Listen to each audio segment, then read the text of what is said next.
Easy. Be careful.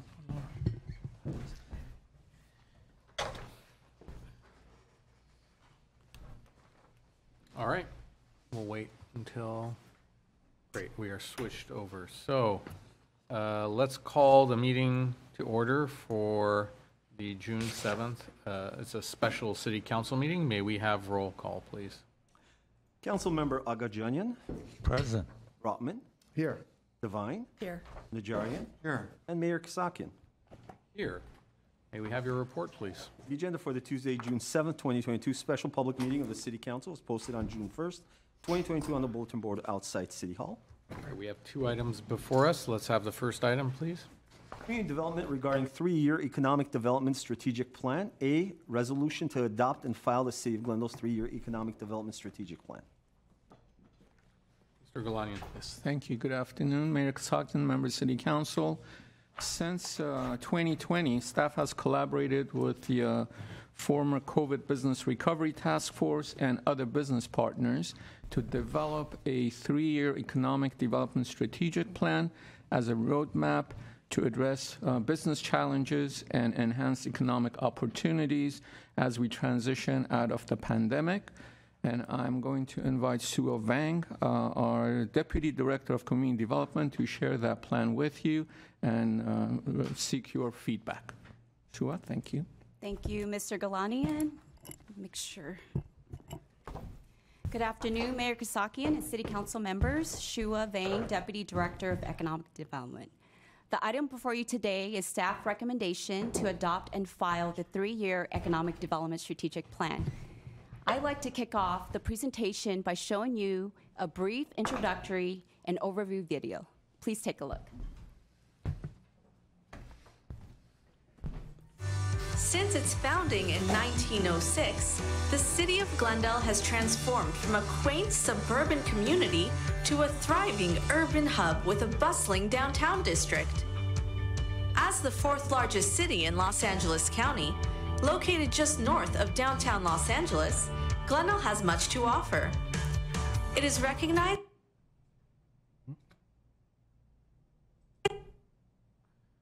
as one of the safest cities in the United States, and Glendale provides about 200,000 residents and 12,000 businesses with a high quality of life and exceptional services.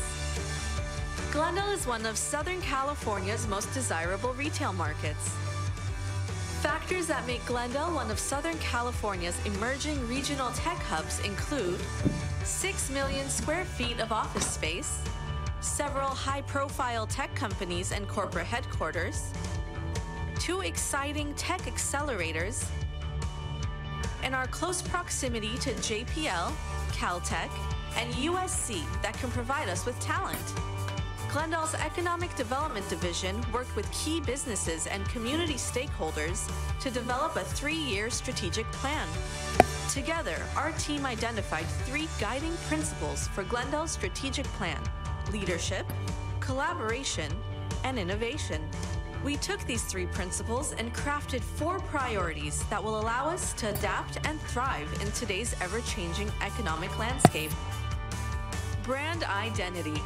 The Economic Development Division will raise Glendale's profile and attract new businesses by focusing on our location, quality amenities, and opportunities that Glendale provides to regional, state, national, and global audiences.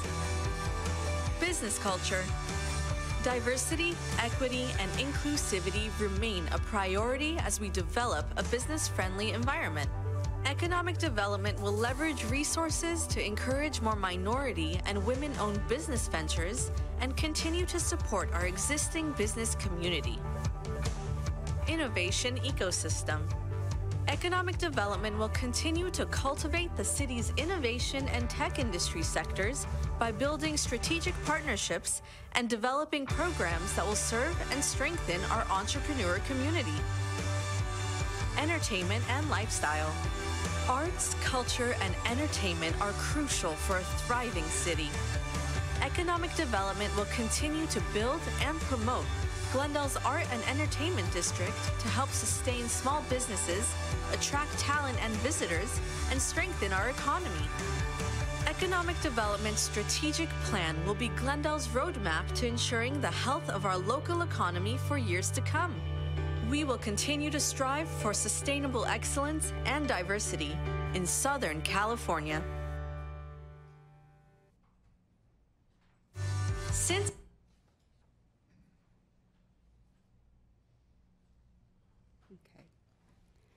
So as mentioned in the video, leadership, collaboration, and innovation were the key guiding principles that paved the way towards developing the strategic goals and objectives in the strategic plan. I'd like to take a moment to thank City Council for your leadership and Economic Development staff for all the hard work and dedication working with the community and business partners to reach this milestone. Thank you to the city's talented GTV6 team for producing the video you just saw. And of course, thanks to Salim Manukian from the city manager's office for the beautiful voiceover. And last but not least, the Economic Development Strategic Plan would not have been complete without input from some of the valuable business partners here in our community. The business and community stakeholders that participated in the development of the strategic plan consists of community champions and advocates from a wide array of industries and expertise. Altogether, 21 community leaders and partners contributed towards developing the plan.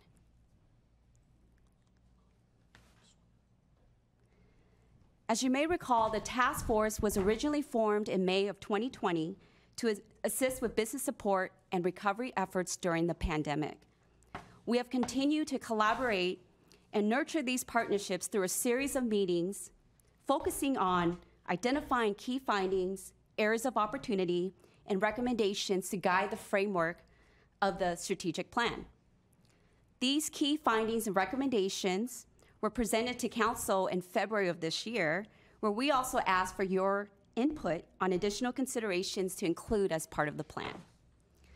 Following the Council presentation in February, we have reconvened this task force and really focused on fine-tuning areas of opportunity that led to the delivery of the strategic plan before you today.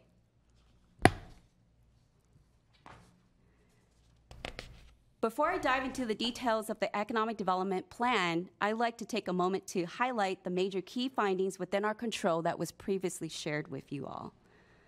First, Glendale needs a strong brand identity and a robust marketing strategy that will elevate our profile, set us apart, and give us brand recognition. Followed by the need for more entertainment options that will appeal to talent and enable us to attract more young professionals, as well as increase tourism.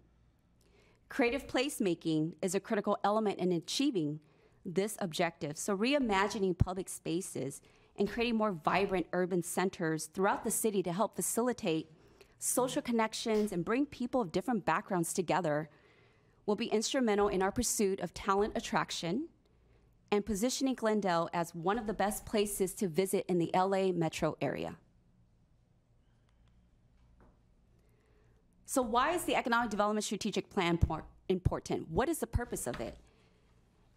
It will serve as a roadmap to guide staff and provide direction on economic development goals to address business challenges and enhance economic opportunities, as well as achieve council and community objectives. It will also empower staff to continue collaborations, program development, and implement strategies with business and community stakeholders. It will also serve as a call to action for additional research, community engagement, and collaboration as we all work together to propel Glendale's economy forward. And last but not least, it aligns with the city's mission and vision. So please keep in mind the Economic Development Strategic Plan. It's a living document. It's intended to be flexible, adjusted annually as market and business conditions evolve, with annual updates to City Council. And certainly we will reevaluate the plan fully every 3 years. The Economic Development Strategic Plan focuses on 4 major themes that emerged out of our stakeholder discussions and includes brand identity, business culture, innovation ecosystem, and entertainment and lifestyle. and I will go through some of the goals and objectives of each of the themes mentioned. Our first objective and goal is to strengthen brand identity and enhance awareness of Glendale on a local, national, and global scale. So Glendale is often sought after as a testing ground for a number of firsts of its kind, whether it's retail or business concepts, and we are home to many entrepreneurs and innovators given our strong market fundamentals. So it will be important for us to continue to tell our story and market Glendale's value proposition to showcase our competitive advantages, business successes, and the innovation that is happening throughout the city to elevate our profile and receive brand recognition. A few of the major implementation strategies we intend to deploy includes featuring business successes, new openings, and entrepreneurs on a regular basis. And this includes highlighting the great work and achievements of the Community Development Department. We intend to also strengthen regional marketing collaborations such as the Upstart Valley Initiative, which is a partnership with Burbank to represent joint assets, opportunities, and resources that will position both cities as an innovation hub for technology, engineering, and startup opportunities. This includes also collaborating with the Valley Economic Alliance, who is spearheading a Tech Valley development strategy to position this region as an innovation and tech hub to help with brand recognition. So there's definitely a great deal of synergy and areas of opportunity and alignment to elevate our profile and build a stronger Glendale economy. We also intend to increase travel and tourism visibility on Economic Development's website to showcase our amenities, places to eat and visit, things to do in order to position Glendale as a top choice in the Southern California marketplace to not only live, do business, but also visit. Our second goal and objective is to develop a business-friendly environment that supports business attraction, retention, and expansion efforts to ensure a diverse, inclusive, and resilient economy. We recognize to achieve a business-friendly reputation, we must be committed to working together internally on process improvements, as well as collaborating with community and business partners to provide the necessary support and resources to enhance the customer service experience. Some of the major implementation strategies to achieve this business culture objective is to develop an attraction plan that's focused on economic contributors or priority industry sectors, such as tech and entrepreneurship, especially identifying niche markets, such as biotech, medtech, gaming, IT, and cybersecurity, in order to take our tech efforts to the next level. Destination retail and restaurants, such as more breweries, distilleries, and other new and emerging concepts will also be important for economic development to focus on attracting to the city. And this includes targeting fine dining and having a wide array of options for residents and visitors alike to enjoy. Arts, culture, and entertainment types of operations, such as more comedy clubs and other family-friendly amenities, will also be critical to target as part of our attraction plan. Also, from an international trade standpoint, it will be vital for economic development to develop a strategic foreign direct investment plan to attract additional investments, as well as assist Glendale companies expand its market share and presence. This includes exploring a city-led trade mission to build strong relationships with international partners, support local businesses for growth through exports and imports, increase brand visibility on a global scale, and attract foreign direct investment to the city. Another strategy is to establish strong connections with consulate generals and domestic business partners to facilitate trade and relations between the city and foreign partners. Hosting broker lunch presentations so that we can build strategic and strong relationships with local brokerage firms and property owners to be at the forefront of new business leads, trends, challenges, opportunities that will impact the community. In terms of strategies to support business retention and expansion efforts, it is important to grow our own. We like to call that economic gardening.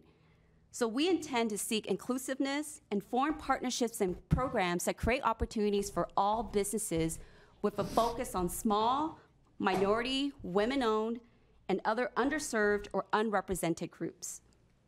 We also intend to feature or recognize businesses or projects on a monthly or quarterly basis, such as it can be a certificate to thank businesses for its commitment and investment in the city, or engage with the community to vote on a quarterly best or innovative project in the city. Our third objective and goal is to grow the innovation and tech industry sector to attract and retain talent while also supporting the growth and success of entrepreneurs. In today's marketplace, high-growth companies are choosing to locate and expand in locations where talent is accessible and amenities are abundant. So to remain competitive and to build upon Tech Week and Tech on Tap, we intend to accomplish an innovation ecosystem by creating niche markets for further support and programming, such as the clusters I had mentioned earlier. So biotech, medtech, gaming, IT, and cybersecurity will be priority sectors of focus, just to name a few.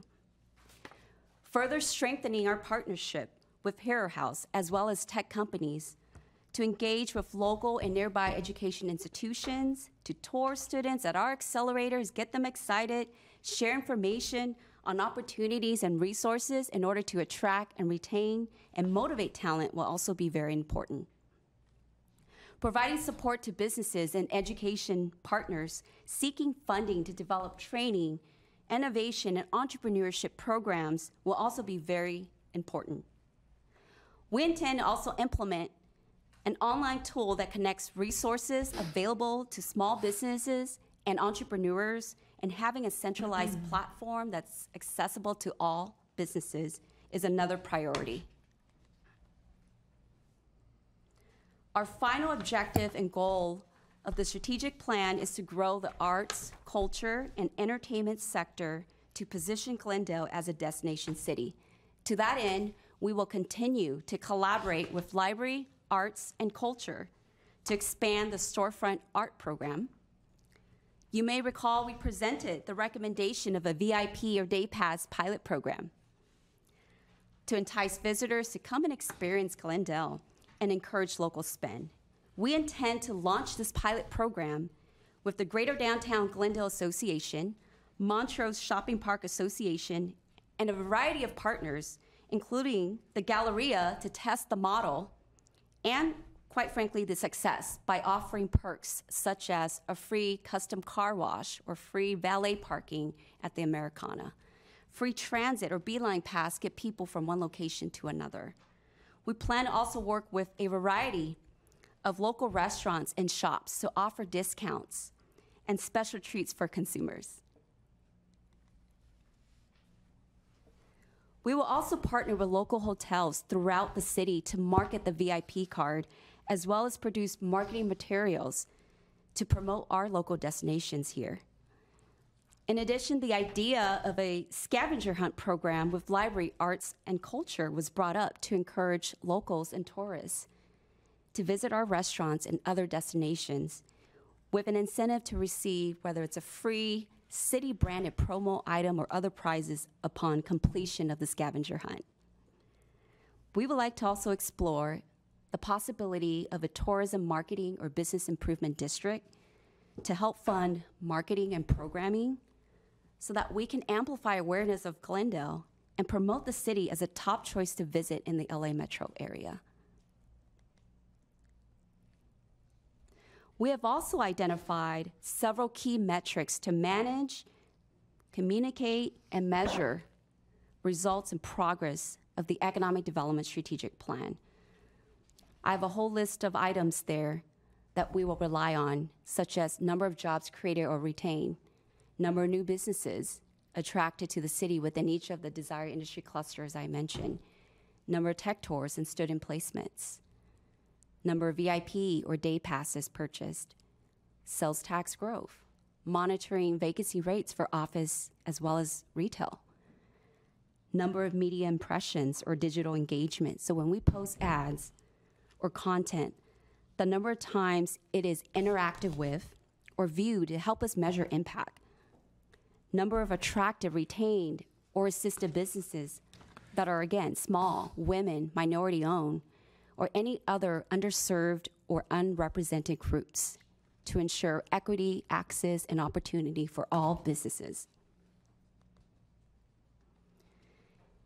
In order for economic development to be successful and sustainable, we will also continue to strengthen collaboration efforts with planning, especially when it comes to placemaking and the entitlement process. So our Assistant Director of Economic Development and Planning, Mr. Bradley Culver, and I are here today with several alternatives. Staff's recommendation is to adopt and file the Economic Development Plan to allow us to continue collaborations, program development, and to implement strategies with the task force. The other alternatives include decline to adopt, which could result in potential delays in developing programs already discussed with the task force. And the third is to consider any other alternative that's not presented by staff. So with that in mind, this concludes our presentation on the 3-year Economic Development Strategic Plan, and we're happy to answer any questions you may have. Thank you. Okay. Are there any questions from my colleagues? I have a few. I can I do. start with a few questions. I can imagine everyone's minds today being election day or elsewhere, but on this item, let's start with Councilmember Brotman, and then we'll have some comments or questions from Councilmember Devine. Okay. Well, let me just ask a few questions, and maybe I'll hold off on some. I have some broader comments, but I know I had some kind of more specific. So, in the report, it talks about the office vacancies, and I was just interested if you could maybe explain a little bit more why you think we have a higher vacancy rate, I guess, compared to Burbank. Not so much higher than Pasadena, a little bit, but compared to Burbank. Is this, an issue of transit connectivity? I mean, I don't know if that would, or is it the type of tenants we have compared to some of these other cities? Just curious if you've done any analysis to understand why that's the case. Yeah, that's a great question, Councilmember Brotman. And based on the outreach efforts that we've made with the community, from what we understand, tenants have not resumed office, right? Returning employees back into the office. So that could be a potential reason. But we do plan on working with the community and partners to try to determine if there's a way to, whether it's to pivot and backfill the space with another type of use. There's other ideas too, but I can't give you a concrete answer. But what I do know is just based on what was shared as far as the workforce not returning into the office, causing some office users to downsize. Right, but that's the case everywhere. So the question is not what's happening at the macro level, but why we're seeing this distinction between Glendale, Burbank, and Pasadena on this particular item. And if you don't know, that's fine. I mean, if I'd be interested in anything you could do to kind of dig further into this. Do we have a different mix of tenants? Is there an issue with, I don't know, our transportation and transit connections? Maybe it's harder to, less attractive for people to come in physically than it is in a place that has, better connections. I don't know, maybe something else I'm not thinking of. So, what would explain that? There's definitely a difference, right? But everybody's facing the same response to COVID. It's across the board.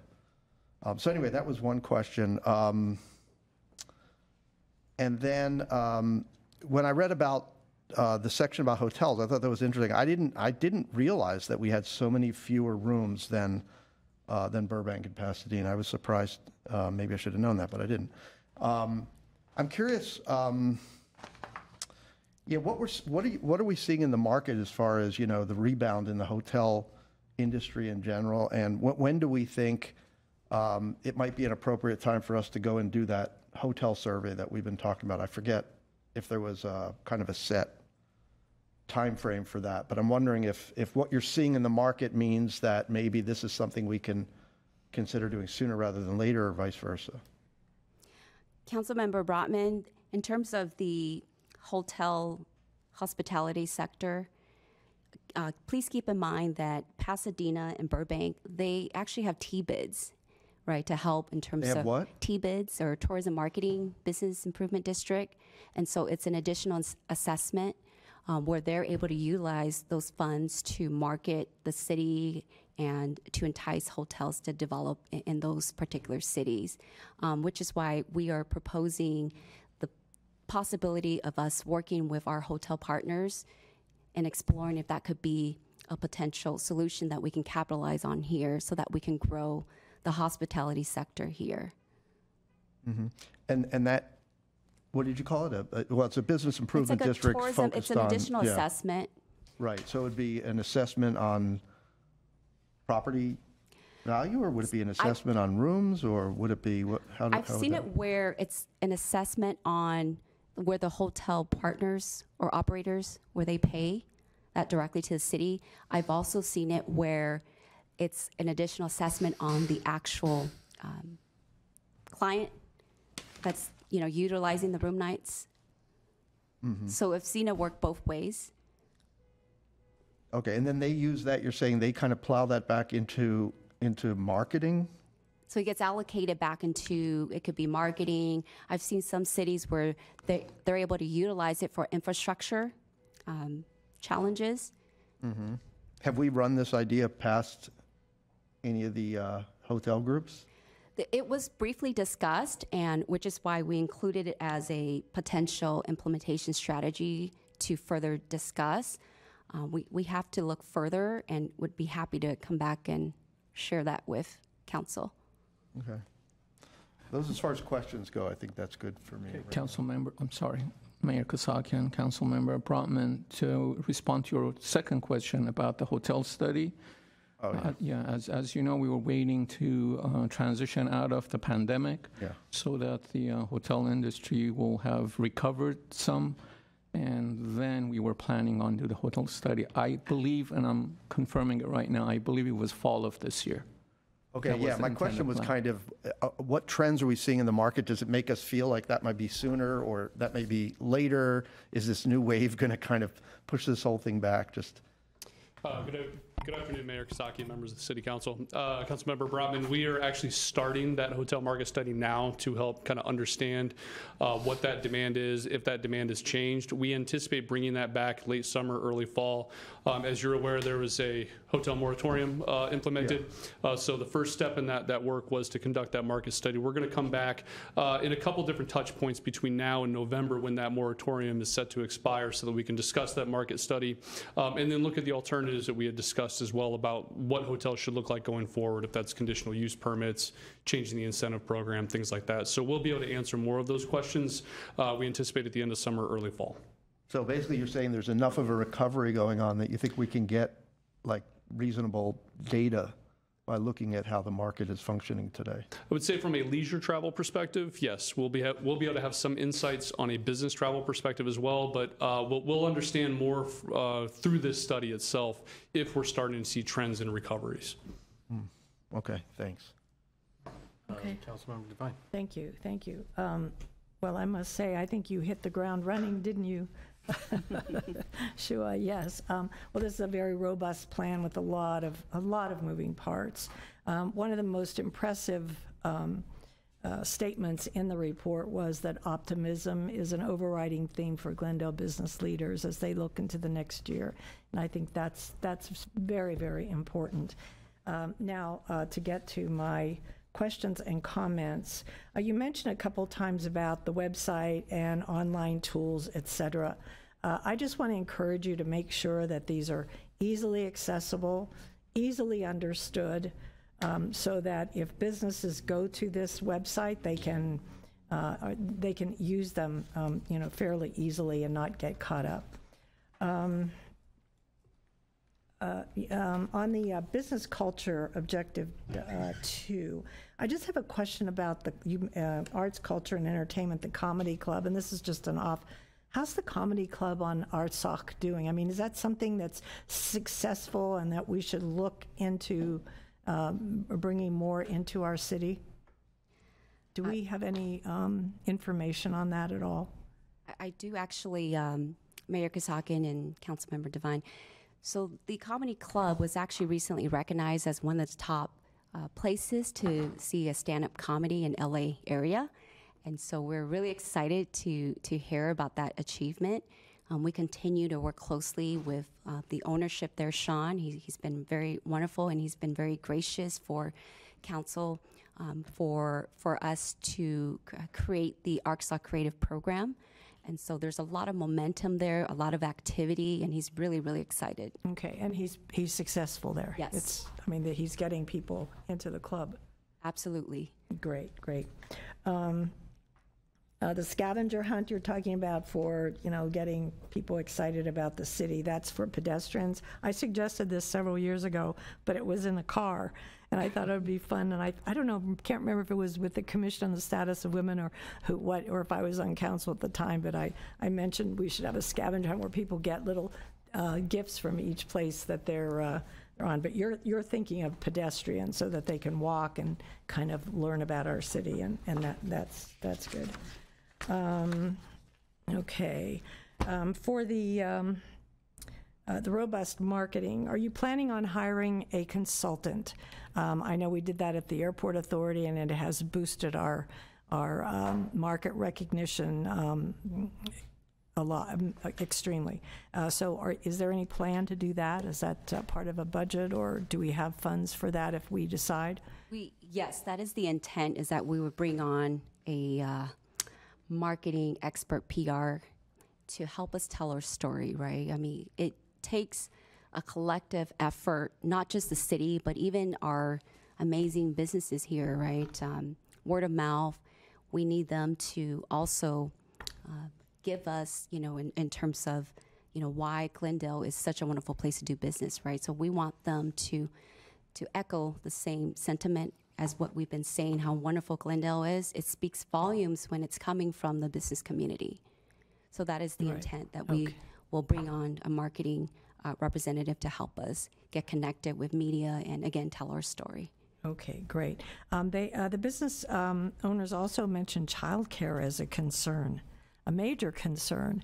How can the city help with that kind of a problem? Would that be in subsidies, or are you going to try to recruit childcare companies or organizations? Councilmember Devine, we would have to look into that further in terms of daycare. In economic development, we're focusing a whole lot more in terms of the business community, but we understand that we are part of that conversation, and we will work with the relevant internal departments and external partners, quite frankly, to take a look at some potential solutions. Certainly look for direction from City Council as well. So if you have any ideas, please let us know. We would be happy to take a look at that and explore further. Okay. Another question is, when you mention business retention and expansion, and you mention explore potential business one-stop shop, how does that differ from what we've always called our concierge, where businesses, small businesses? Because I know that there's an issue with the time it takes and the permitting, et cetera, et cetera. So how is this one-stop shop going to be different from concierge? That's a great question, Councilmember Devine. So actually the one-stop shop operator, what we envision is that we would bring in different partners from, whether it's federal, state, workforce, all convene into one shop. That way, it makes it convenient for a business owner, or quite frankly, any business here in Glendale, to go to one centralized location, get their questions answered, get help instantaneously, instead of going from, say, one building to another. The business concierge service that we provide in economic development, at this point, it's more of an internal setup. So our economic development team working closely with the other development departments. So whether it's planning, building and safety, fire, to get plans quickly permitted. But the thought process there is that we would like to offer it up to all businesses, again, bringing all the different partners together under one shop. Many businesses have different challenges that they're facing. They may have questions pertaining to incentives.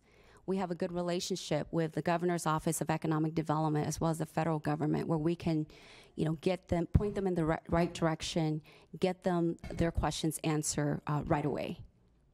I hope that answers. Well, would this one-stop shop be kind of a standalone part of the department? Or would it be like someone comes in and you'd start gathering all these people together and trying to get this process going?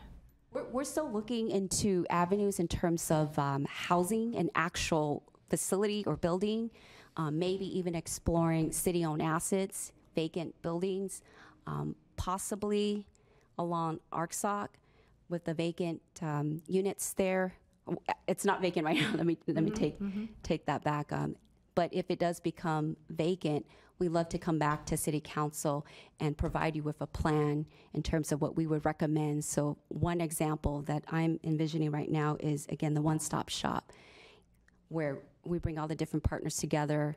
It's right in the middle, in the heart of Arts and Entertainment District, just so that there's other amenities around as well to get people, again, excited. That's kind of a thought process. We still have to look into it further and see how we can make it work. Okay, thank you. That's good for me. Very good. Colleagues, Councilmember Najarian? Just briefly, I like the report. I like all the work you've done into it. I'd really like to focus on your fourth goal. Your fourth objective is the entertainment and lifestyle.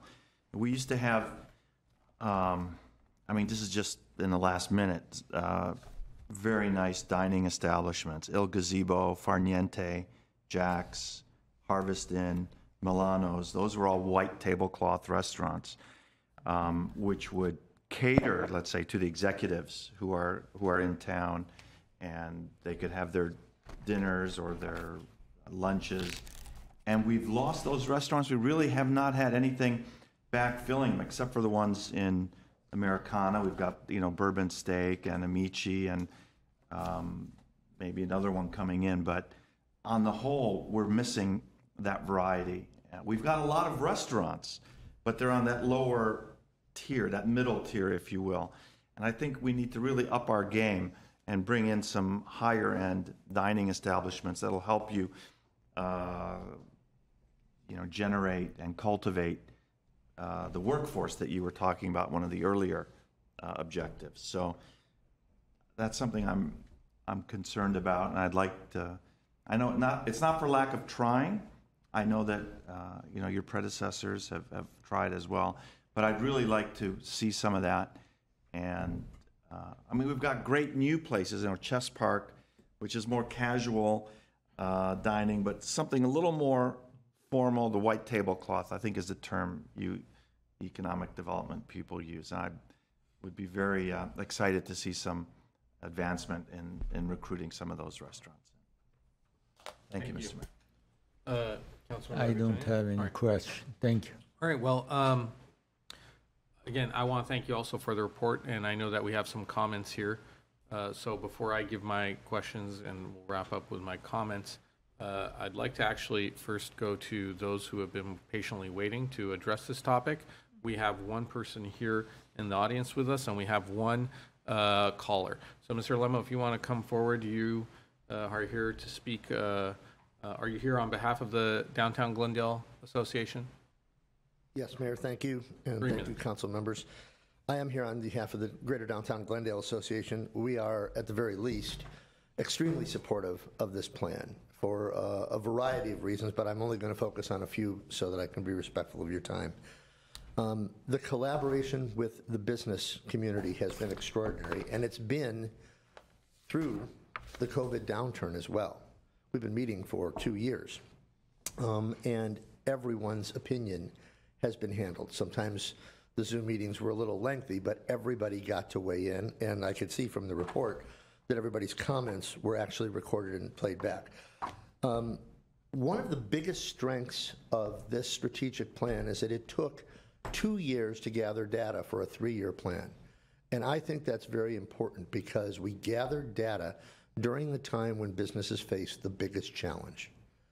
And we're all very optimistic that we're not going to face in the near future a challenge quite as severe as what that was. One of the biggest benefits of this plan is once it's adopted and filed, literally if it's adopted and filed this afternoon, tomorrow afternoon, businesses will compare us differently from other cities that are simply just touting, oh, we're a great place, come and see us. We have a plan. We have a way forward. And I think that's a real benefit. One of the things we've realized at DGA and the same at the Galleria and the Americana and even going up to North Brand is the first recovery is taking place with luxury.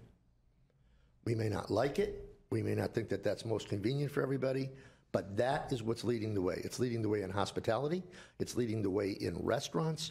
And that luxury business, which you will see springing even more so with Gucci opening at the Americana and others businesses coming, will bring and proliferate white tablecloth restaurants, and it will permeate throughout the boulevard. I don't know if you've all been to the Glenmark. It's not just the hotel, but even the coffee shop on the base floor is packed. I've been there 3 times in probably a week and a half, and they're always busy no matter what time you're going there.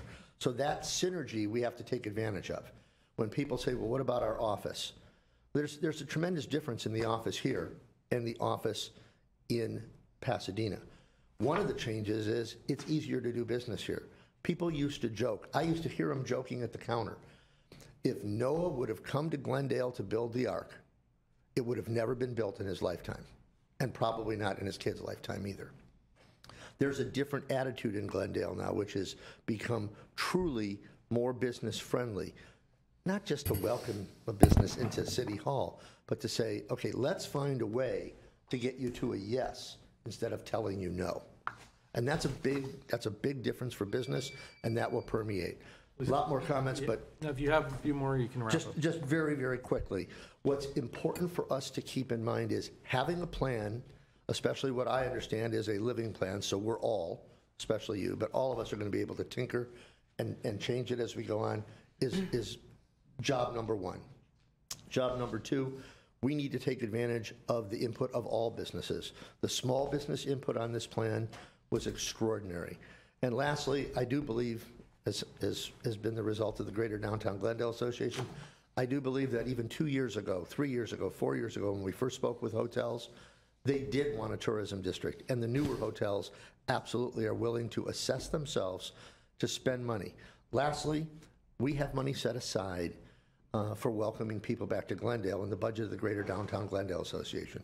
We will work that budget into a collaboration of the introduction of this plan so that it is concentrated. And in addition to our plan, we've gotten volunteer work from Mario Lopez and others who are going to physically welcome people back to Glendale, as well as banners and things that we have done. So we're ready when we can work together. And with that, I thank you very much for the time and the extra time as well. Thank you. Thank you. Mr. Mayor, that Noah joke, was that at the Archdiocese coffee shop or what? What? It was at our counter, Councilmember. And by the way, in all You fairness throw to you, biblical jokes at your counter? no, I have to be honest. I should with hang you. out there Okay, more I've often. heard the same jokes at the Thousand Oaks City Council, the Arcadia City. I mean, business in general has felt challenged by exorbitant rules and regulations that make it difficult to move a business forward. And I believe that there's an attitude both with City Council and our You city tell staff. Noah that it's a different system I now know in I'm the Glendale. oldest person in the room, but I don't know Noah. All right, and we have one caller, Ani Kishishin. Ani, you have 3 minutes. Go ahead, Ani. Yes, hi. My name is Ani Kashishian, and I'm the interim executive director of the Professional Development Center at Glendale Community College. As part of Glendale Business Task Force Committee, we have been involved in the development of the Economic Development 3-year strategic plan presented to the City Council today. We believe in the vision and the goals set forth by this plan. We have worked closely with economic development and support this plan. We, as the education sector and provider of state-funded employee training, will continue to collaborate and work together with economic development to make this plan a reality to serve the businesses and ultimately the citizens of City of Glendale and all stakeholders in the region. Thank you. All right. Thank you. Thank you to everyone who actually came to the council meeting and those who called in and those who helped craft this report and present it to us. I, for one, am very excited about what the future holds for our city. I've always said this, that I am bullish on Glendale. I think that we have great things waiting for us, as indicated by some of the new businesses that are coming online, new shops that are opening up, whether it's at the Americana or elsewhere in the Galleria and other places. And I'll tell you, this was all bolstered by my recent trip to Las Vegas for the ICSC conference and the discussions we had there. We went there, and one of the very important meetings we had was with the operators of the Galleria, because as many people would assume that the Galleria is a bit of a dated structure. It was one of the first major commercial centers in the entire, I would say, region, and it was very popular, but the style and the lifestyle approach to shopping has changed, so that has always been a concern as to what will the future hold for the mall. But I'll tell you what message we received from the operators. They were as bullish as we are. They said that everyone is doing phenomenal in the Galleria, that numbers are back up to 2019 levels, that some of their shops and major stores are some of the highest producing ones in the region, if not the West Coast or the United States, which is great to hear. And I know the same goes for the Americana as well. It's one of the reasons why one of the largest companies in the country, Amazon, decided to open their flagship Amazon fashion store, to which we were at the ribbon cutting. But that doesn't mean that because we're good, we can't be better. We have to constantly look for improvements, and this is what I believe this plan does. I want to thank you for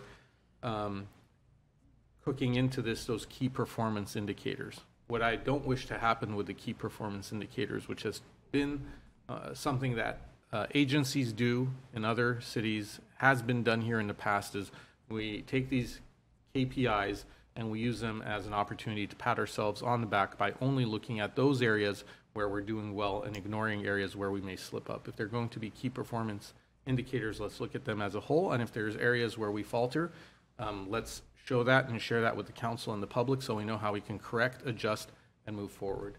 If someone, to use baseball or sports analogy, you can improve the velocity of your pitches, but if the placement of those pitches suffers because of it, then you have to go back to the drawing board and adjust it to find that nexus where it's going to work, right? So there's certain things here in Glendale. Our location certainly is an advantage over other cities. The amount of arteries or the number of travel arteries, freeways we have around the city is an advantage. Our schools are an advantage. The housing stock we have, there's a lot going for us. We just have to find how to position ourselves for success. I do agree with a lot of what my colleagues said, especially with Councilmember Najarian's comments identifying the lack of fine dining here. I think that to build on what Mr. Lemel was saying, we do need to look at that luxury market, that luxury sector, because it is something that we have struggled to find a place for in Glendale, although I believe that there is a hunger for it within the community. It was interesting, you guys had mentioned about, I think, the VIP pass or some other ways of creating tourism or buzz. In San Francisco, when you travel there, they have these medallions that are embedded in the sidewalk around the city, and when you walk, you can download an audio tour, and the medallion will have a number, and you'll press it, and you can hear an audio message about the history of that region, or that neighborhood, or the building that you're in front of. Perhaps that's something that we can have around our city as well. Have these QR codes that someone can, if someone's walking around the city and sees one of these identifying markers, can scan the QR code and read about, or through augmented reality or through an audio message can hear about the history of the Alex Theater, or something interesting about where the Armenian American Museum will be, or the Museum of Neon Art, or any of the other things that we have. And that would not only be something to entice people from outside of the city who may come here, but also our own residents who may want to feel like a tourist one day in their own city. And lastly, we should keep an eye out for what the trends are. Obviously, we are one of the largest cities in Los Angeles County, but there are forces at play in California economically and otherwise to which we may fall victim to. We can't control everything, but we should focus on those things we can. So in that regard, I know that we lost one major company that was succeeded by now Service Titan. There's another one that's relocating, and there will be others that will relocate to other places, but there are others that will also want to relocate here depending on how we position ourselves.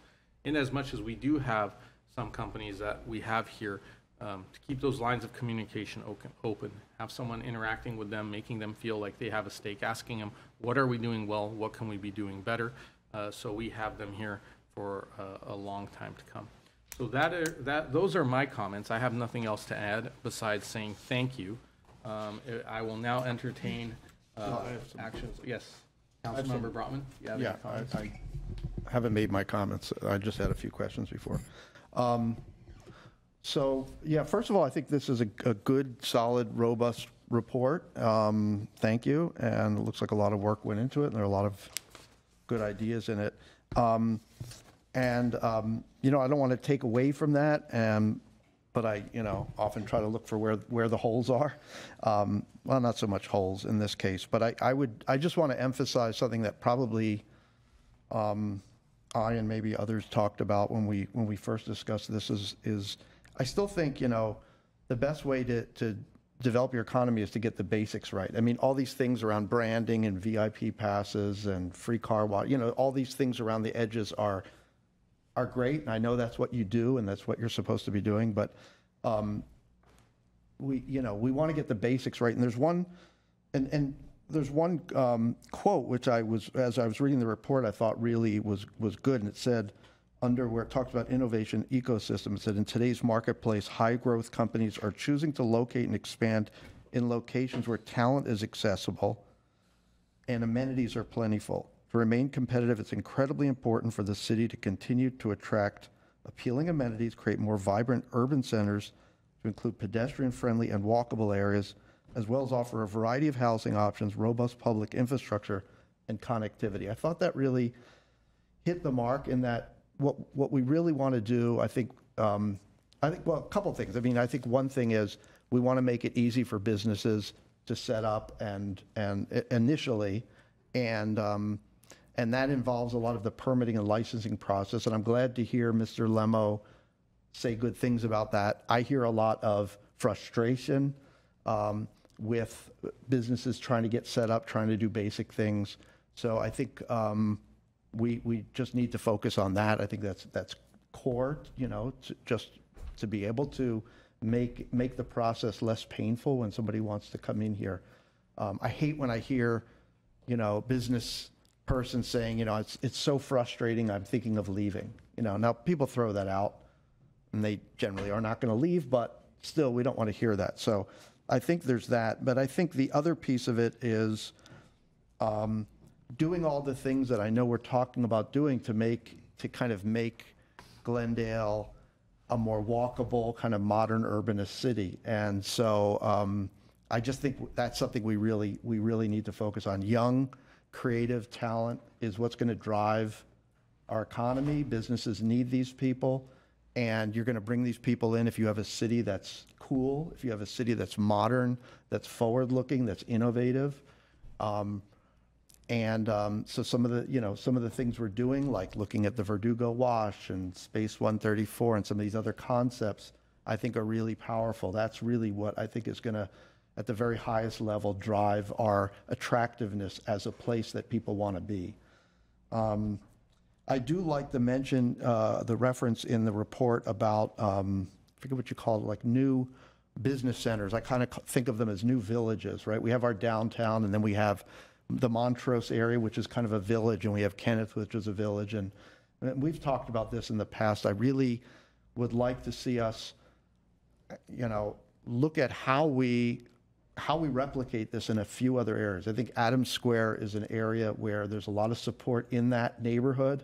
I mean, when I say Adams Square, around the mini park there, we've got one successful coffee shop, but you just go there and you just say to yourself, this could be another Kenneth Village, right? This could be another, maybe not quite Montrose or not quite Honolulu, that's a lot bigger, but there really could be something great here. And I don't know how you go about doing that, but I think that we should really think about a plan to develop more of these villages, because not everybody wants the downtown experience. We want to pull people into different places and create more variety.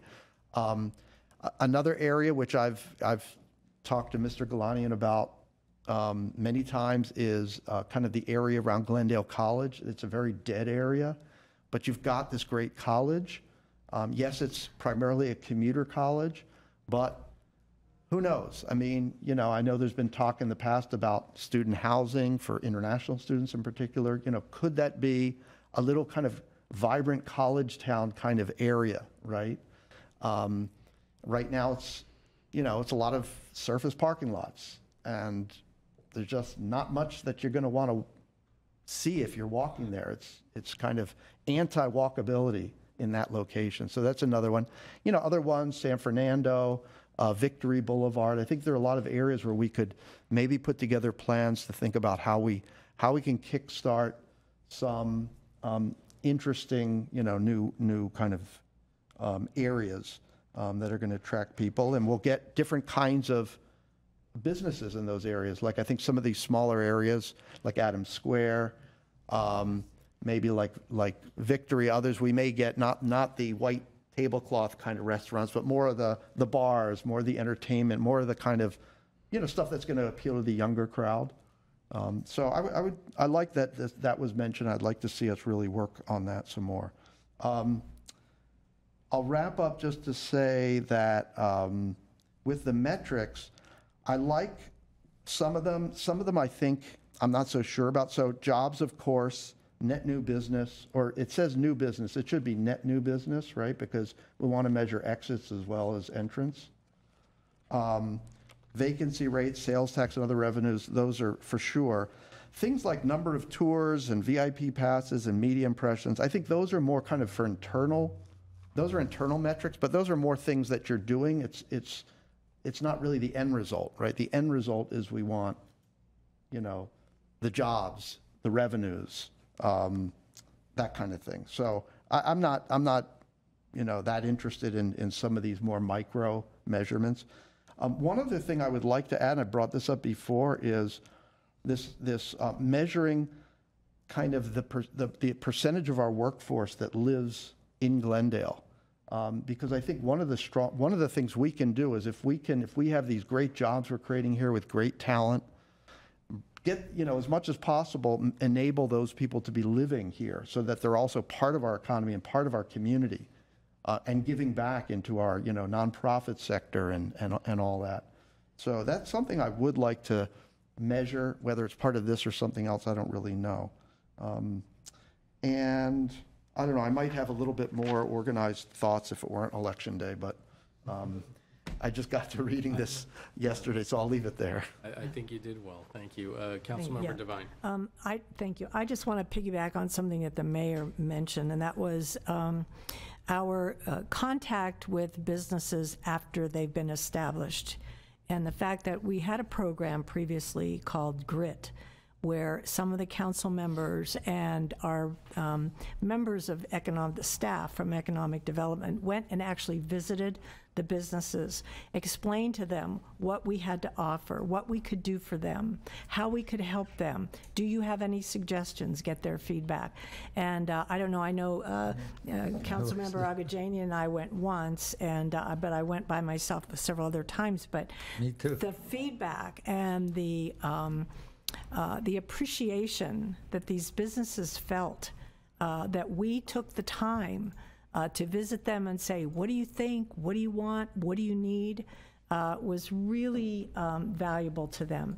And I would like to see something like that begun again, start again, and hopefully strengthen the cooperation, the collaboration between the businesses that are here and staff, because you're new. We have, new kind of processes going on, and I think it's important that they know that. Okay, so that's it. Thank you. All right. Well, thank you very much to everyone for your questions and comments. And I think staff has received some good feedback from us. Hopefully, that can be incorporated. I also echo what my colleagues have said. With that, is there a motion to adopt a resolution before us? Move the item. I'll second it. All right, may we have roll call, please? Councilmember Agajanian, Yes. Brotman, Yes. Divine, Yes. Najarian, Yes. and Mayor Kasaki. Yes, thank you very much. Thank you, staff. And Mr. Clerk, what is next?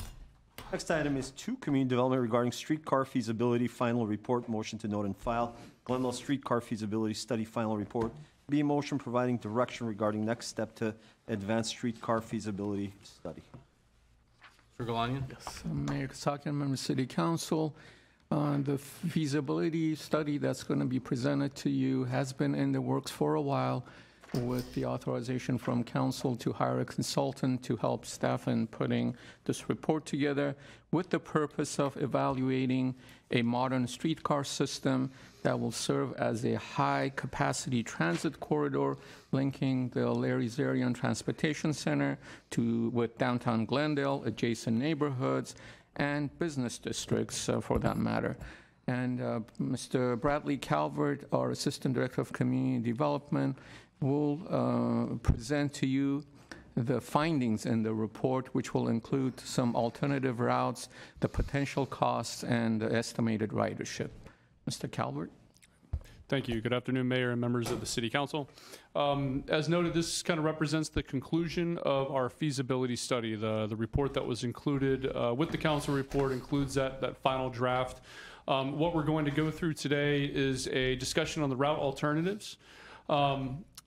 The locations of the stops. We have some new graphics and images of what these stops could look like, the configurations along Brand and Central, which are the primary streets that would be impacted. Looking at some of the parking impacts that would come along with the streetcar, and then capital and operation cost. What we're asking for today is direction for the project going forward, recognizing that we're wrapping up this feasibility portion. Does council desire staff to move forward and advance this study into environmental review? And we'll discuss what some of those next steps would look like. We would need to assess the 2 alternatives that are presented here, as well as a no action. But looking at what we could do going forward, and if there's a desire to advance this project based on the findings from the feasibility study. As noted, this project has 2 route alternatives. We essentially refer to these as the loop alternative, which is alternative 1, and then the bidirectional alternative, which is alternative 2. Alternative 1, as you can see, this starts at the Larry Zarian Transportation Center as it moves north, which is right on the page here, bidirectional along Central, and then as it gets closer to downtown, a couple blocks south, still would need to determine the best street for this location. You would see the kind of loop kind of come back around, right? This would move north all the way up Central, back down south on Brand, and then cut back across just a few blocks south of downtown. It's kind of an important note to make because that little pivot where it goes across, whether it's coming back to Central on this loop alternative or in the bidirectional alternative, it represents this kind of important pivotal point because that everything south of that is bidirectional in both alternatives. That's exactly the same. You can see the locations of the stations here.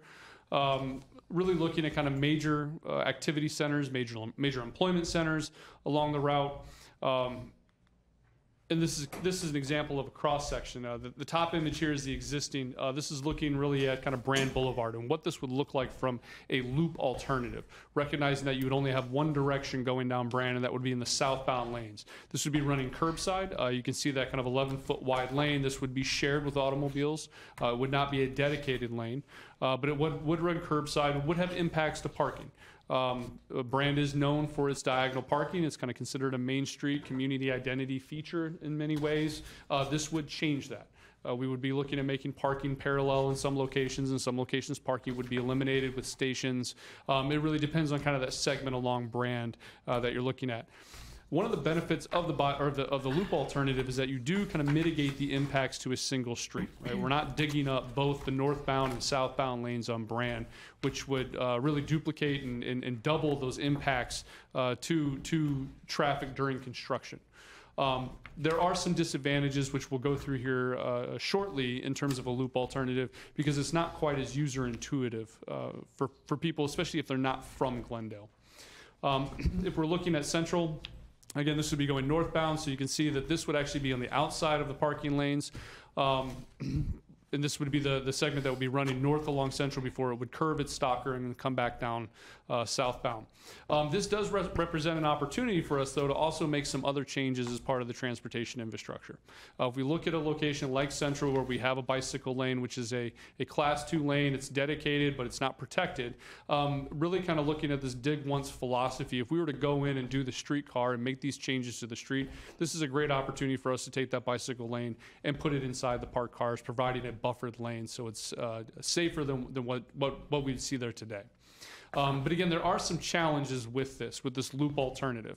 And one of those would be looking at, let's say I am somebody who's going to the Americana. I am not from Glendale. I was dropped off at the station right there in front of the Galleria. This is my first, maybe second visit to the city. I'm done at the Americana. I'm going to leave. Logic would probably tell me to go back to where I came from, which would be to go to that station in front of the Galleria. If I were to do that, that would take me on essentially a bit of a roundabout. It would extend my journey from a transit trip perspective much longer. As you'll see later on, during AM and PM peak hours, you might see 44-minute travel times from end to end.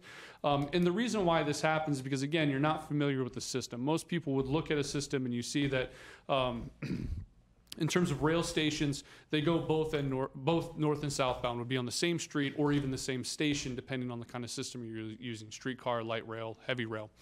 But in this case, if I were to go back to that location again, I would be taken on a much longer trip, rather than if I were to go, say, eastbound, and I would get onto that station that maybe is not as visible. Again, if I'm not from Glendale and I'm not aware of where these are and where these go, that would take me on a much shorter trip back to the transit center.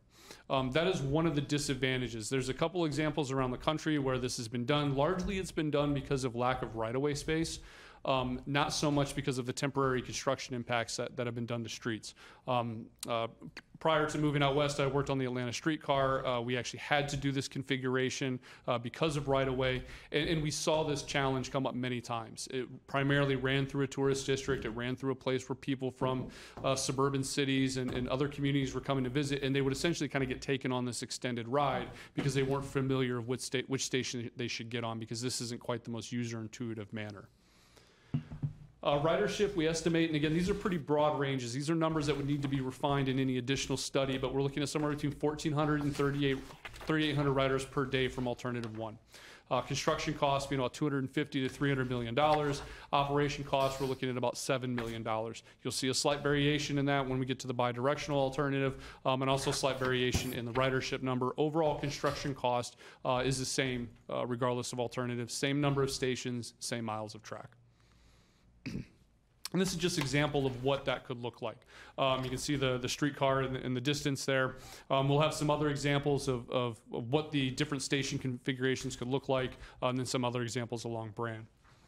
Alternative 2 is what we call the bidirectional alternative. This one's been largely supported by the public in terms of input from surveys and community meetings. It was supported by the TPC when we presented last month.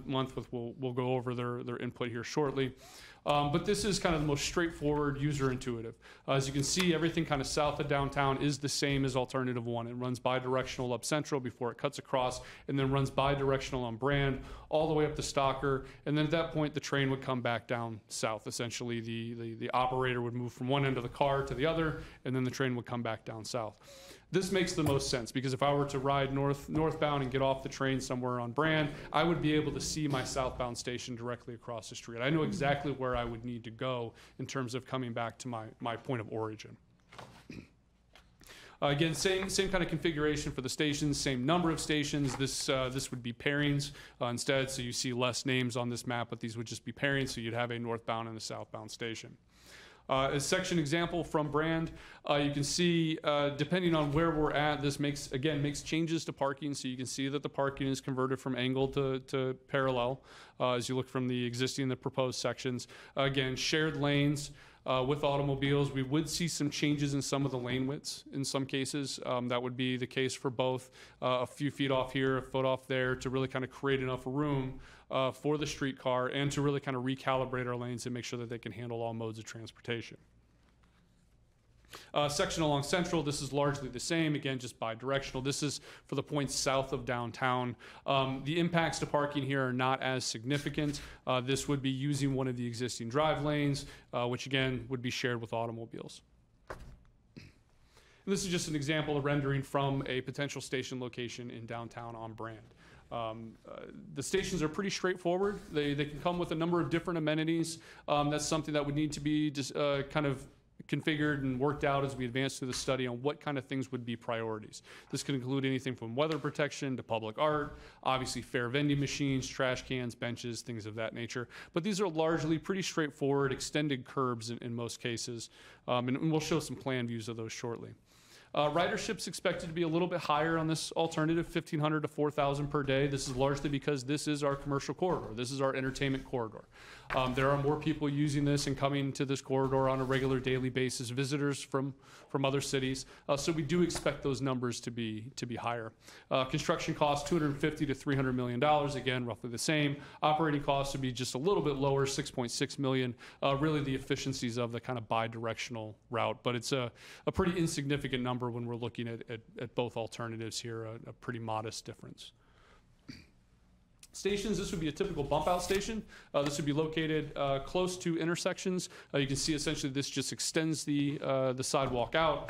That kind of hatch pattern, you see that yellow stripe is the rumble strip. That whole area kind of represents what those stations would be. Again, these could be affixed with a number of different amenities, different things from maps and weather protection and things of those nature. This would, in some cases, depending on locations, this is where we do start to see the actual loss of parking. We'll discuss that a little bit more, what those changes are, but these are actual parking spaces that could be removed from circulation at that point. And then just kind of a typical sidewalk station. In some cases, we would be able to adapt the existing sidewalk area and use that for a station in some instances where we don't need to bump out. You would see that this would be level with the floor, so this would all be ADA compliant to be able to get onto the streetcar and get off. You can see there's kind of ramp configurations that are there as well. So to kind of compare the two alternatives, distance-wise, it's the same, 2.88 miles. We're looking at 9 stations, pairs of stations. So even when we look at that, the loop alternative, we kind of consider a pair, one on Central, one on Brand. If we're looking at the bi-directional, it'd be the 2 on Brand or the 2 on Central. Construction cost, the same for both of these. Operating costs are slightly different.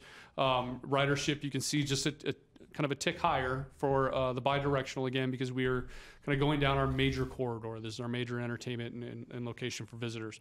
And that can really be seen from that commercial square footage along the alignment, right? 6.2 million feet along the bi-direct or the loop alternative. That goes up to 8.15 million square feet along the bi-directional. So we're really kind of hitting that entertainment and commercial core of downtown with that alternative. Parking impacts, not as significant for the loop alternative, and that is because we're not impacting both sides of Brand, both north and south. So you see about a loss of 90 to 94 spaces. The bi-directional does have a greater impact. This is from the actual loss of parking spaces because of the stations. This is also because of about a 30 to 40% loss of parking spaces when you convert that parking from angled to parallel. And then your travel time, roughly the same for both. You can see in the bi-directional, it's slightly shorter, about 3 minutes shorter for any kind of off-peak trip. But those peak trips, and this is end-to-end. This is going from the Larry's Area Transportation Center all the way to Stalker.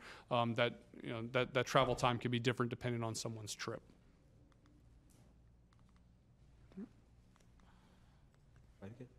There we go. Average ridership, again, this range is pretty wide. We would need to refine this more. This would look at greater analysis, especially after we've seen some changes, as we noted in the prior council item in terms of the office market. Would we see some sort of changes and fluctuations in those numbers? But right now, we kind of fit right into the middle. These were a number of different precedents and examples that we had looked at from Cincinnati all the way up to Kansas City. Kansas City really is kind of the gold standard of streetcars. A little bit of different circumstances there. That was really a redevelopment tool for them. And per some of the discussions we had with the TPC, that's not necessarily the case here in Glendale because Brand is so well built out. So Kansas City was funded a little bit differently. It catalyzed the development of entire neighborhood. It became kind of a staple of that community. So their ridership is much higher than most of those around the country. But we do see this kind of fitting in that zone between Seattle's First Hill streetcar and down to their South Lake Union streetcar, both pretty important transportation links for the city.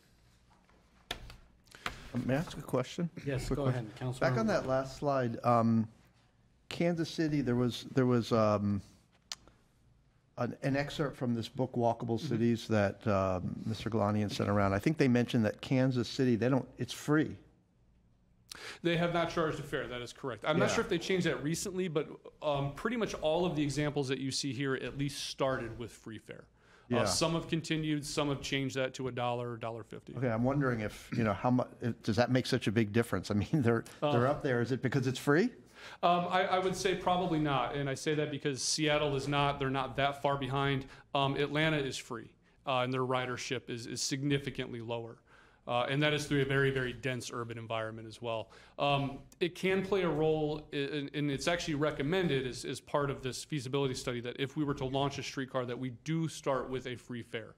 What ends up happening is that encourages people to try it, they get used to it, and they continue to ride the system even when a fare starts to get implemented. Okay, thanks.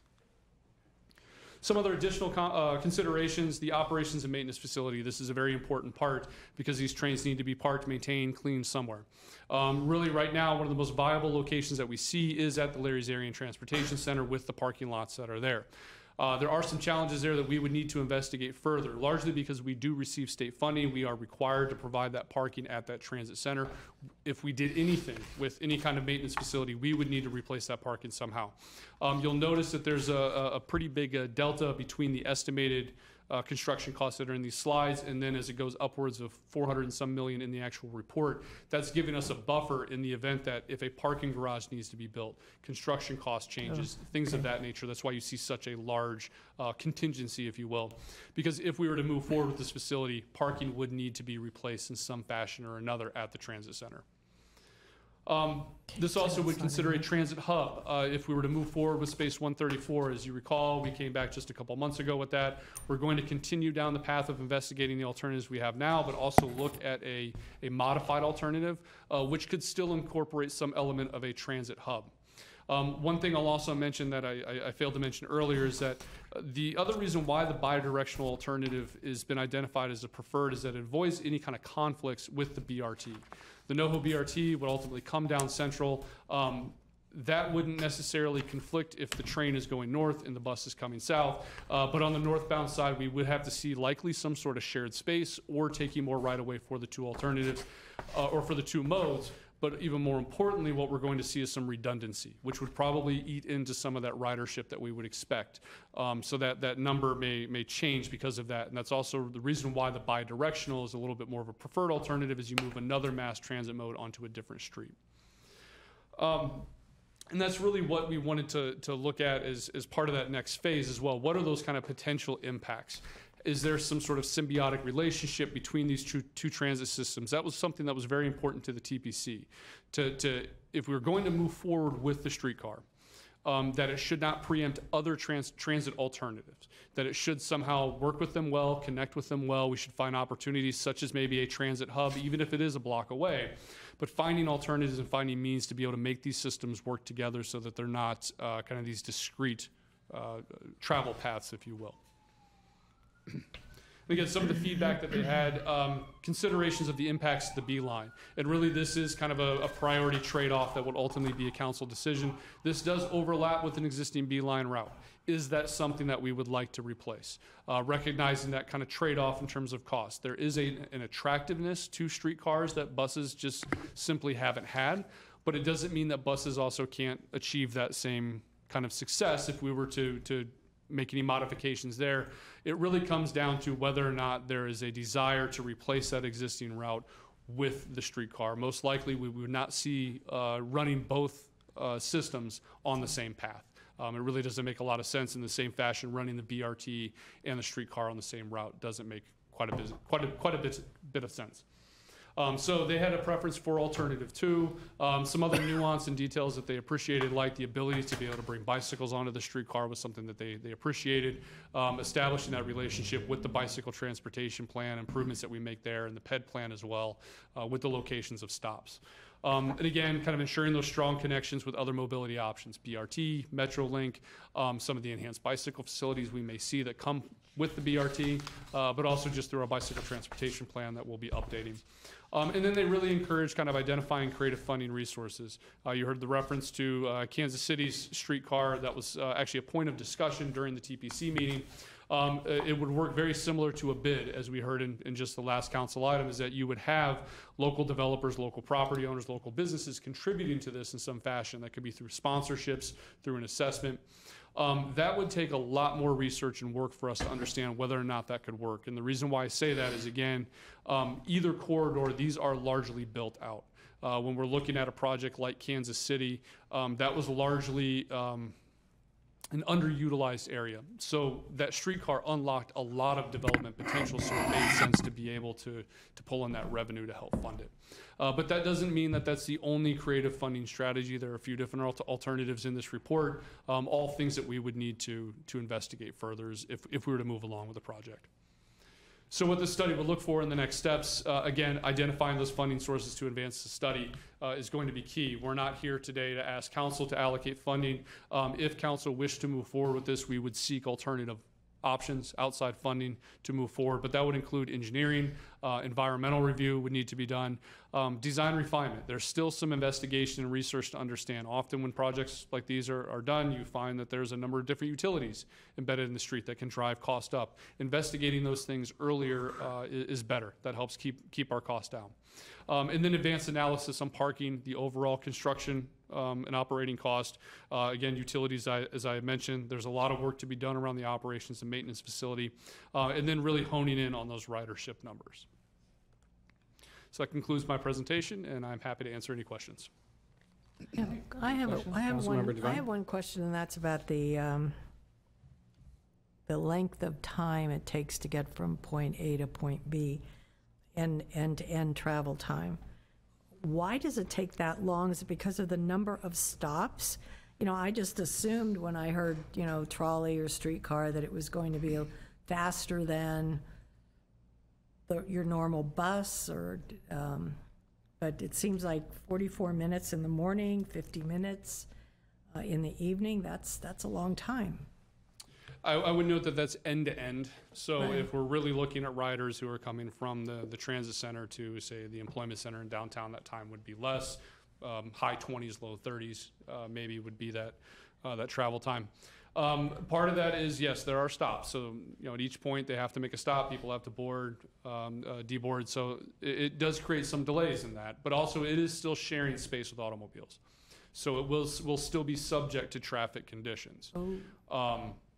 This is not a light rail line that has its own kind of dedicated right-of-way that separates it from cars. So it would still be subject to those travel conditions plus the frequency of stops. Okay, and you need a parking study, because with this alternative 2, we lose 123 spots. With alternative 1, we only lose, half of that because of the double side. So that's what the parking study would help us with somehow? We would like to understand the broader implications to downtown, taking those parking spaces kind of out of circulation. Yeah, okay. And it is expensive, but go ahead. I just have a few questions. There was this bus system which we would have from Burbank coming on Glen Oaks, going down on Central, and then goes to, I guess, Broadway to Pasadena, right? Correct. Still is in. So how this will impact that bus lane or bus stops? If we were to go with the bi-directional alternative, it wouldn't have an impact. There may be an opportunity to have some stops in close proximity around Broadway and Brand on the bi-directional. If we were to go with the loop alternative, there would be impacts at that point. Most likely the BRT and the streetcar would need to share a lane, or we would have to take more right-of-way to have both of those systems run on the same street. Again, that is why the bidirectional alternative is really kind of the early preferred alternative, because it wouldn't have those same conflicts with the BRT. It would be on a different street. However, that bus lane will have some impact on this because people are going to use the same bus anyway, going from north to south, let's say. If we were to do the loop alternative, yes, because you would be on the same street. If you were to do the bidirectional, the BRT will run on Central, and then the streetcar would run on Brand. So they'd be on parallel streets, so they wouldn't be in the same space. Where do we get the money from for $250 to $300 million? Where the money will come from? That is something we would need to identify. There's a couple of different alternatives and sources that are identified in this report from federal and state level. They do recommend looking at things like some sort of a tax benefit district, if you will, to help fund that. Sponsorships, Milwaukee's The Hop is one of the examples in there that they actually receive a $10 million a year sponsorship. That offsets their operating costs. There's a number of different strategies in there. We would need to see what's available. As we move through environmental review, we start to zero in on when we would essentially break ground. We would need to see what sort of grant opportunities and funding sources would be out there. Okay, but we are not going to put money in this, do we? We're going to get grants. Glendale is not putting any money to operate this or bring this bus system or rail system to here, do we? Again, that's something we'd have to investigate as we move along. Some grants require a local match, some don't. It'll all depend on what kind of funding's available and what can be applied to the project. Okay, one more question. So Beeline is doing exactly the same thing, right? So then if we have to put money, I guess if you're getting some sort of grant, that's why I was asking. Grant, it's okay, it makes sense. But if we are pushing Beeline out of that area and spending tens of millions of dollars and operating cost of how many millions? 7.4 million or 6 million, doesn't matter. $7 million is operating cost. So that will not impact on Beeline. Beeline is still going to have same cost, or Beeline will have less cost when this will be operational? We would have to look at how those buses would be reallocated. We likely wouldn't run the streetcar and Beeline on the same route, so maybe those buses get moved to another location and a new route. Maybe they just get taken out of circulation altogether, and we save a little bit of sources. I was saying the operating cost of Beeline should be compared with this one. In totality, okay. Otherwise, if Beeline's the cost of operation is, I don't know how much it is, $1 million, and you want to spend $7.4 million to do the same thing, I mean, it doesn't make sense to me. I mean, this needs the Beeline to be studied in conjunction with what you have done here. Thank you. All right. Any of my other colleagues? Councilmember Najarian. Thank you for the report. I know this has been many years in the making. We talked about this maybe 6, 7 years ago. And I was very hot on it at that time. I think it's fair to say I've cooled a little bit, mainly because of the cost factors that we're looking at, and also the fact that I know there are several other local streetcar type projects out there vying for funds. One of them I know is the Inglewood People Mover, which is going to connect the Crenshaw line to the SoFi Stadium, which is going to be an Olympic venue and perhaps a World Cup venue as well. And that's a very, I think that's a very worthy line with a lot of attention drawn to it because of those large international events being held there. And even that line, even with all the panache that their mayor, James Butts, carries with it, him even being on the Metro board, they're facing some severe funding challenges. And it's about the same distance, perhaps price maybe is a little bit more than than ours, maybe by a 50, 100 million or more. So it's good that we have done this. We've got the plan up, on the shelf. I don't foresee funding being made available. And aside from that smaller project, there's also other projects. The board you're on, Mr. Agajanian, which is working with the West Santa Ana branch, and there's a lot of other lines, the Gold Line East Side extension, the Gold Line Foothill extension. I don't know if realistically we're going to be in line for some funding. What we do, the whole point is to make connectivity between the train station and the Amtrak and Metrolink trains that bring people into the city and to bring them up, as well as some shorter distance travel up and down Brandon Central. I think we need to fall back and maybe up our game on the B-line routes that serve those two. It's B-line 1 and 2. They each go counterclockwise. We're maybe back going to be getting a demonstration. Maybe I'm a little too confident, but I know there's new negotiations going on for the demonstration electric bus from BYD. Maybe if we start with that and use that as a route and bring some attention to it. I mean, the route is great. I mean, anything that connects to the train station that is able to bring bicycles on board and bring it up to the employment centers and entertainment centers, just like our economic development people were, just like you were overseeing, I think would be a great plus. I just don't see, I see some hurdles in the streetcar, the parking loss, the construction. If we use once the BRT comes in, those B-line buses are going to be permitted to use those dedicated bus lanes that the BRT is using. So you'll get some speed, you'll get a higher level of speed to address the concerns that Councilmember Devine was talking about. So I'm thinking maybe we should keep this on the shelf.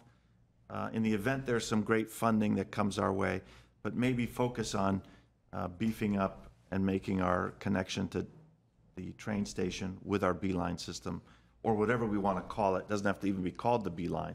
We could give it its own name, the electric line or the zip line or whatever, to booster that sort of ridership and interest in riding. Thank you, Mr. Councilmember Brotman. Yes, thank you.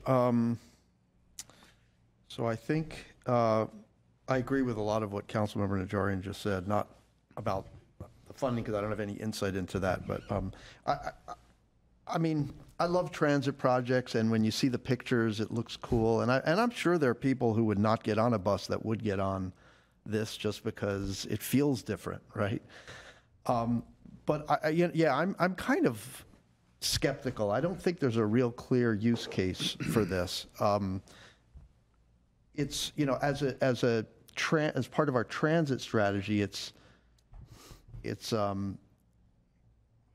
not ideal. It's got to fight with bus and car. Well, it's got to fight with car traffic. So it really doesn't give you anything other than what you get from the B-line, except that it feels cool, right? If it had its own dedicated right-of-way, then we're talking more of like a bus rapid transit system with but fixed to the ground on a rail. So that would make more sense. I thought it was interesting what in that excerpt from the book that I referenced before, Jeff Speck calls it. He said it's a bus that can't change lanes, which is kind of interesting. So it's inefficient. It's not really great as part of our transit strategy, I don't think. It takes you into the Larry's Area and Transit Center, but I don't know, unless you can get a lot more better headways there on that Metro link. For you, we're getting it. Because soon there are going to be. I've looked at that many times. I've looked at trying to use that to go downtown. I've tried to use that to go visit my parents in Orange County, and it's just it never lines up. and it just seems so inefficient that I doubt bringing people to that transit center, I don't think has a lot of value right now. Maybe after Councilmember Najarian fixes everything, it'll have a lot more value. But right now, I don't see a ton of value. To me, the exciting thing is eventually getting light rail up here. It's that West Santa Ana branch, right? And I know that's, maybe pie in the sky. Maybe it's, we're all going to be gone by the time that comes. But that's another concern, because if you lay down, tracks along Brand, it's going to be very hard then to kind of rip it up and put in a light rail system. I don't think it's the same infrastructure. So yeah, for all those reasons, I'm kind of skeptical. And then the other side is, I know that most of these systems around the country have been really more economic development tools than they've been transit. And like the Transportation and Parking Commission said, that doesn't really apply here. So, yeah, if the businesses around there, well, not the property owners around there, thought that this would really enhance property values and business and they were willing to pay for this through some kind of an assessment, through some kind of like a BID, then yeah, maybe that changes the story a little bit. But but I asked you in the briefing, like, what do they feel about it? And you said they weren't like all that excited, and they weren't jumping up and down about it, which kind of tells you that maybe it doesn't have that that kind of potential, because we are already developed. So yeah, I'm kind of, as much as I like the pictures, I'm kind of lukewarm on it, and I agree with Councilmember Najarian that it's probably just something to keep on the shelf for now and not pursue. All right. As far as my comments, I think that my colleagues have made some good points. I generally like the idea. I like the fact that we're thinking about these types of mobility issues. I think that unfortunately, as much as we all would like to speak out against some of the directives from Sacramento telling us, how much housing we need or how much we will develop, the fact of the matter is the Glendale is going to look much different in 50 years than it does today. Downtown will probably be even more built out than it is now. There may be buildings that are higher than they are now. I don't know which councils will be the ones to approve them, but it seems as though it probably will be an inevitability when you look at where Brand was 50 years ago, where it is today, and looking to the future. It would be great to start thinking in terms of what sort of infrastructure to lay down in anticipation of that. And I think it would be good for us to start thinking about it in terms of how to move people around what will inevitably be even growing more denser part of the city. But it is certainly a lot of money, and it's something that at first we have sticker shock looking at. I personally liked what the Transportation Commission recommended, which was, I believe, Alternative 2, correct? Yeah. Correct, the bidirectional. And in as much as it can be something that could be explored but kept on the side burner until such appropriate time when we can pull the trigger on it or see if things have shaken up in a way where it is feasible or it makes sense. I'm supportive of it, but I share some of these concerns as well in terms of cost and timing, et cetera. So I don't know what type of direction that you need from us at this point, because there was a motion to note and file as well as some. Kasakian, Mayor Kasakian. I'm sorry, I apologize. Councilmember Devine, please provide. I'm sorry.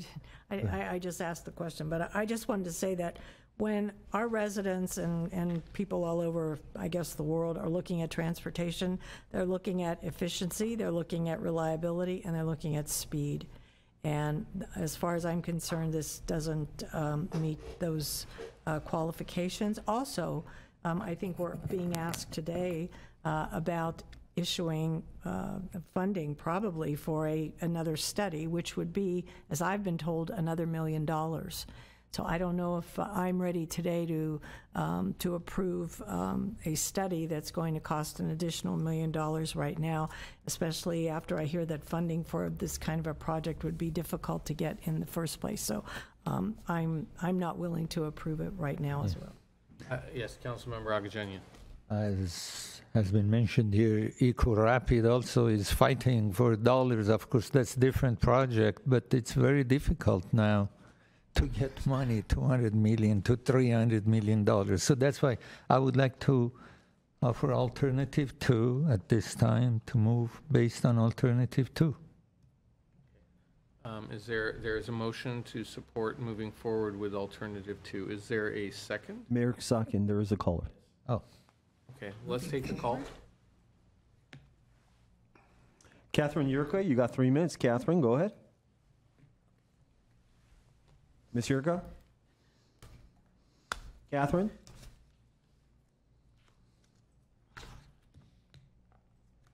Catherine, can you hear me? Okay.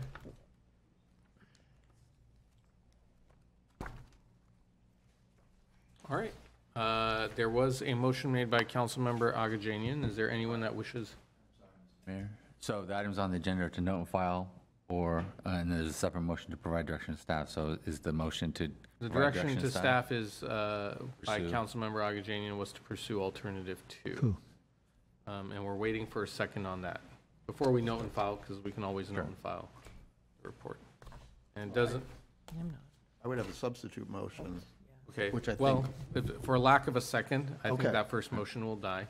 And now we can entertain an alternate motion. My motion would be to note and file. Second, and I'll second All right, that. so there's a motion to note and file this report and a second. Is there any other further discussion or any other alternatives? If there isn't, going once, going twice, let's have a roll call. Councilmember Agajanian? Yes. Brotman? Yes. Devine? Yes. Najarian? Yes. And Mayor Kasakian. Yes, thank you. All right, thank you to staff for that. That concludes our the items for our special city council meeting. May I have a motion to adjourn as well as a second? Move to adjourn. Second. All right, we stand adjourned at 4:49 PM. I'll wait a moment until we can change the marquee on TV screen, and then we'll call to order the city council meeting. And we don't have a housing, like, we don't even have to call the housing closed session item or anything. Okay, so, all right, that's done. All right, let's call to order the city council meeting. Councilmember Agajanian? Present. Brotman? Here. Devine? Here. Najarian? Here. Mayor Kasakian.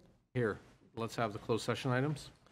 1A would be conference with legal counsel pending litigation, Benson versus City of Glendale, LASC case number 18STCV05002.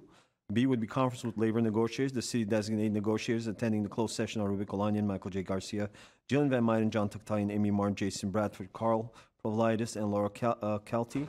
The name of the employee organization is Glendale Police Officers Association. C is conference with labor negotiators, the city designated negotiators attending the closed session are Rubic Olanian, Michael J. Garcia, Jillian Van Meiden, John Tucktayan, Amy Martin, Jason Bradford, and Silvio Lanzas. The name of the employee organization is Glendale Management Association. D would be public employment attorneys, and E has been taken off the agenda. All right, do we anticipate reporting out on any of this? We do not anticipate reporting on any of these items, Mr. Mayor. Okay, with that, we will adjourn to, or we will recess to closed session and return hopefully somewhere around 6. Thank you.